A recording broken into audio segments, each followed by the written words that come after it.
Bien, buenos días aún todavía, alumnos. Continuamos entonces con la segunda parte de la clase, que es el taller. Bien, lo que ustedes tienen a la vista, a lo mejor ustedes ya, muchos de ustedes los conocen. Este es un certificado de dominio, después vamos a ver por qué. Es un certificado original y hay algunos elementos que ustedes necesitan ir entendiendo ya no solo porque son elementos de orden práctico, sino porque jurídicamente constituyen una respuesta a una norma. Por ejemplo, si yo les preguntara, en este caso, ¿qué significa hablar de esto? ¿Qué significa para estos efectos hablar de esta expresión? Registro. Si, si ustedes, bueno, lo ideal es que vayan tomando nota. Cuando hablamos de registro, la voz registro para nosotros nos lleva de inmediato al artículo 686 y por lo tanto significa que el instrumento que tenemos a la vista es la tradición, ¿cierto? ¿Por qué? Porque la tradición del dominio de los bienes inmuebles se verifica por la inscripción en un registro.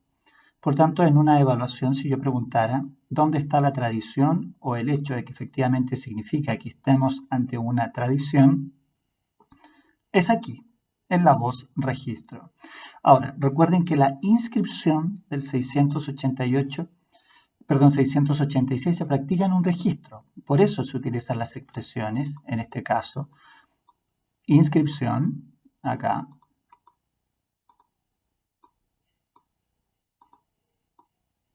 inscripción, ¿ven? Ahí está la tradición que se practica por inscripción acá en el registro. Bien, entonces tenerlo presente al momento de ir analizando el documento. Como esto consta desde antiguo, mediante libros, todavía nuestro sistema registral utiliza expresiones que son del castellano antiguo. Fíjense, se habla de fojas, que es el español, más o menos, que primó hasta el siglo XIX, que simplemente quiere decir hojas, ¿ya? Y aquí está, se supone que esta inscripción en el registro está en la foja 20.699. Pero como las fojas pueden contener más de una inscripción, cada inscripción se numera. Y ahí está. Ahora, finalmente, en este caso, por ejemplo, es del registro de propiedad del año 2013. Aquí en esta frase o en este párrafo que ilustramos hay un elemento importante que es una función conservatoria, que es esta. Fíjense, ahí tenemos nosotros algo fundamental. ¿Por qué? Porque estamos hablando de una función que es certificar. ¿Y quién certifica? Solo quien es ministro de fe. Por eso es tan importante que ustedes vayan entendiendo el documento desde el punto de vista sustantivo y no práctico. Si no existiera esta certificación en este punto, claramente el documento no tendría valor. Ahora, si yo voy a juicio y tengo esta expresión que dice certifico, tengo la posibilidad de probar el dominio. Ahora, aquí nosotros decimos que esta inscripción está señalada acá conforme con su original. No está diciendo más, no está diciendo que esté vigente, por lo tanto simplemente es una copia de la inscripción, es decir, una copia de la tradición que se verificó. Sigamos analizando el documento. Esto es importante, ¿por qué?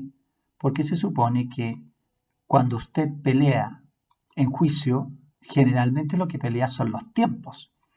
Entonces, vamos a decir que al 13 de noviembre del 2016 estaba vigente la inscripción del 2013. No podemos decirlo, solo podemos decir que efectivamente corresponde a la inscripción. Solo eso, nada más. Aquí está. Si nos vamos al artículo 78 del reglamento conservatorio, que les pediría que lo busquen, señala que entre los requisitos que deben tener todos los documentos los elementos o requisitos que construyen la inscripción conservatoria, está el de la firma del conservador. ¿Ven? Y ahí está. Seguimos analizando y bajamos. ¿Se fijan por qué les digo que pueden en una misma hoja ir más de una inscripción? En este espacio que estamos viendo nosotros, que es un espacio en blanco, es porque hay otra inscripción. Y seguramente debe llegar hasta por aquí esa inscripción. Y acto seguido continúa en la misma foja porque hay un principio, y después lo vamos a ver cuando veamos la parte registral, que las inscripciones tienen que ser sin disolución, es decir, tiene que haber continuidad. Termina una e inmediatamente viene la otra. ¿Y cómo se identifica? En este caso, con un número. Las dos en la misma foja, pero con números distintos. ¿Ven?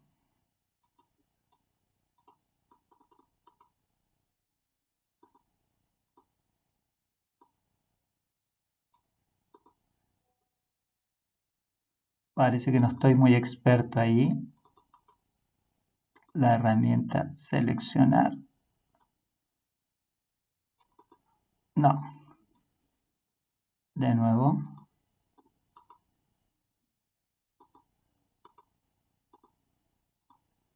Ahí. No, o sea, exacto.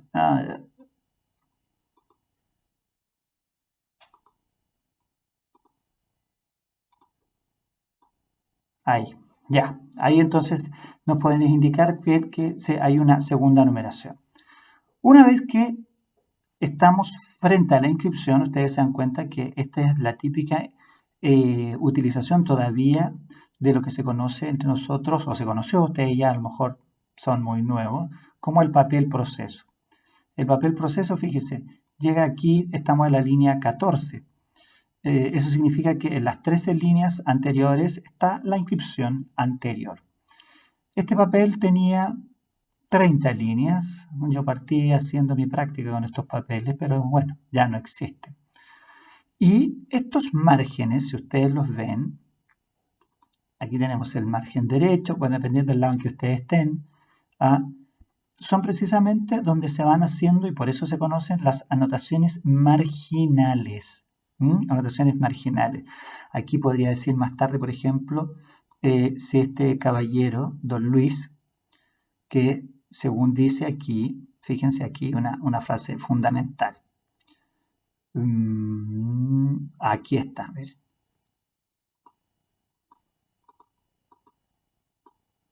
Que dice que es dueño.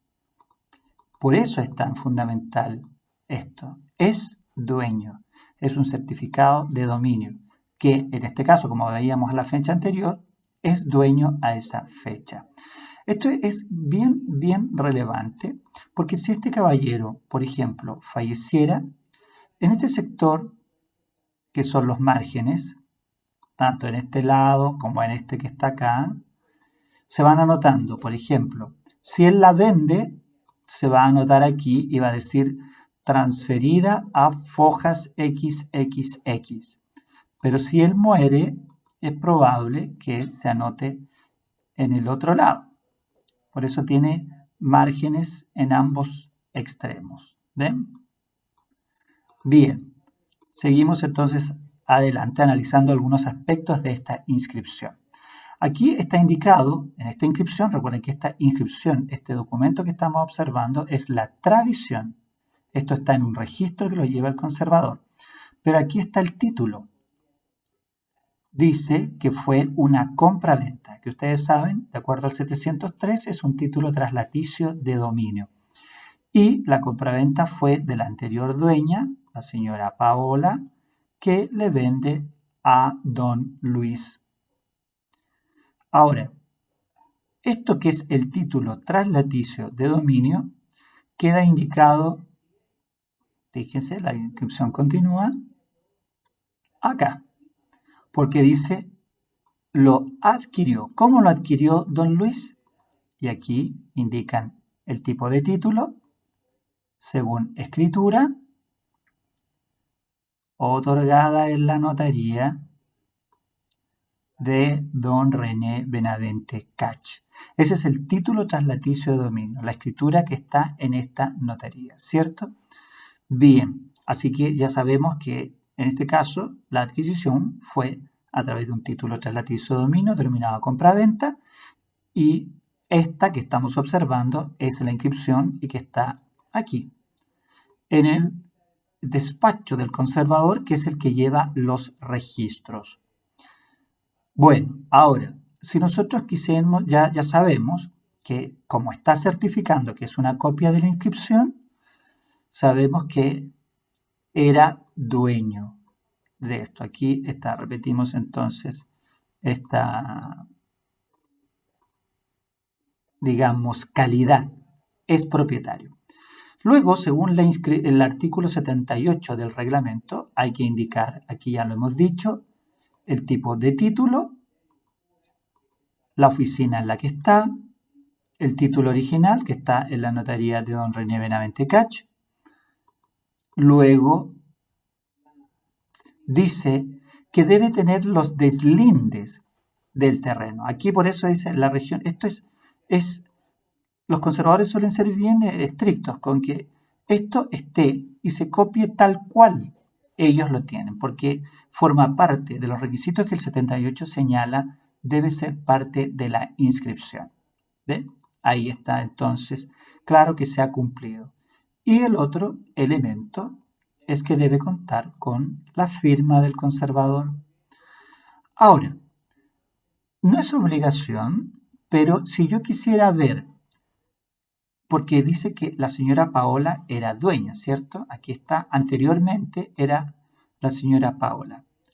Y si yo quisiera ver el título de la señora Paola, ¿dónde iría? Acá abajo, fíjense. El título anterior, es decir, cuando la señora Paola era dueña, está a Fojas 12.822, número 19.543 del año 2012. O sea, ella lo compró el año 2012 y luego el 2013 se lo vendió a don Luis Eduardo Toro. Esto es muy importante, estimados alumnos, porque cuando uno ve esto, por ejemplo, dice, ella era dueña el 2012 y luego vendió el 2013, uno se pregunta, ¿por qué lo hizo tan luego? Tuvo la propiedad apenas un año. Entonces, uno inmediatamente dice, pueden haber problemas en el título. ¿Ah? Entonces, ¿qué hace? Se va al año 2012 y nos vamos a encontrar con que ahí aparece una misma inscripción y va a decir que la señora Paola era dueña. Pero vamos a ir hasta el final, igual que lo hacemos en este título, y vamos a buscar el título anterior, estaba a Fojas número y seguramente va a estar, no sé, invento, en el año 1990. Y así vamos hacia atrás, construyendo lo que ustedes conocen como la historia de la propiedad raíz. Otro elemento que puede jugar, digamos, importante que el abogado tiene que revisar es este. Fíjense, aquí está el precio de la compraventa. Por ejemplo, esta propiedad dice 143 millones de pesos. ¿Por qué es tan importante? Ustedes ya lo deben estar pensando, por la lesión, ¿cierto? Con la lesión, que efectivamente es un vicio que puede derribar una compraventa cuando no se ha respetado la mitad del justo precio. Aquí el justo precio es generalmente el avalúo comercial, pero ¿cómo sé yo cuál es el avalúo fiscal? Fíjense, la inscripción también tiene ese dato. Ahí está el rol de avalúo. ¿Ven? Ahí yo puedo ir y ver cuál es el avalúo fiscal. A lo mejor el avalúo fiscal es muy cercano al precio, entonces a lo mejor no va a haber problema. Pero el abogado tiene que siempre verificar que eso se produzca dentro de los rangos que se estiman justo precio, porque si no podría haber un problema. Si esta propiedad hubiese sido, como les decía yo, transferida, y entonces ya don Luis no fuera dueño, seguramente aquí, en este espacio, diría transferida a Fojas tanto del año 2018, invento. Entonces sí tendríamos la historia completa de la propiedad. Tendríamos que en el 2018 la compró otra persona. Tendríamos que en el 2013, yendo hacia atrás, era dueño don Luis Eduardo Toro Lobo. Y tendríamos que en el año 2012 fue dueña la señora Paola Sauri, acá. ¿Ven? Entonces, con esos tres datos usted construye la historia. Construye la historia. 2012, luego 2013. Y si aquí hubiera un cuadro hacia el futuro, diría entonces, por ejemplo, 2018. ¿Ven? Eso es importante entonces tenerlo. Ahora, una discusión importante que se puede producir es que la tradición, ¿cuándo se produjo? Ustedes de inmediato dicen, bueno, mi cliente, en este caso supongamos don Luis de Eduardo Toro, adquirió el dominio por compra-venta y lo inscribió el 1 de abril del año 2013. Si uno quisiera alegar, por ejemplo, la prescripción a favor de don Luis, tiene que contar el tiempo desde que se inicia la posesión. Y la posesión no se cuenta desde el momento en que se firmó la escritura. La escritura en este caso es de 25 de febrero del año 2013.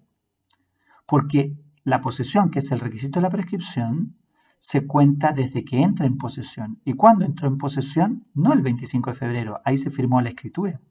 Él entró en posesión en el momento en que se inscribe. ¿Cuándo se inscribe? Fíjense, se inscribió recién el 1 de abril. O sea, si hay un problema entre el 25 de febrero al 25 de marzo, un mes, y luego la inscripción se produce recién el 1 de abril, o sea, 35 días después se produjo la inscripción. Al producirse la inscripción se inicia recién para estos efectos la posesión, y quien quiera alegar prescripción solo podría hacerlo desde aquí.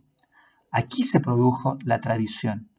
¿Cuándo se produce la tradición de un bien inmueble?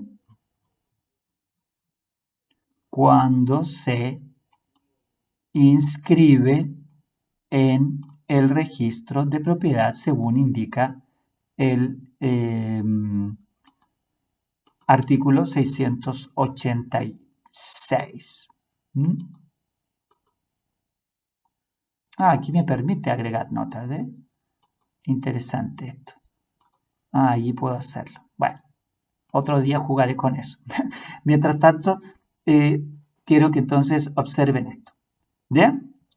Una vez que vean el video, yo les voy a dejar pasada entonces la tarea que quiero que hagan con esta inscripción conservatoria.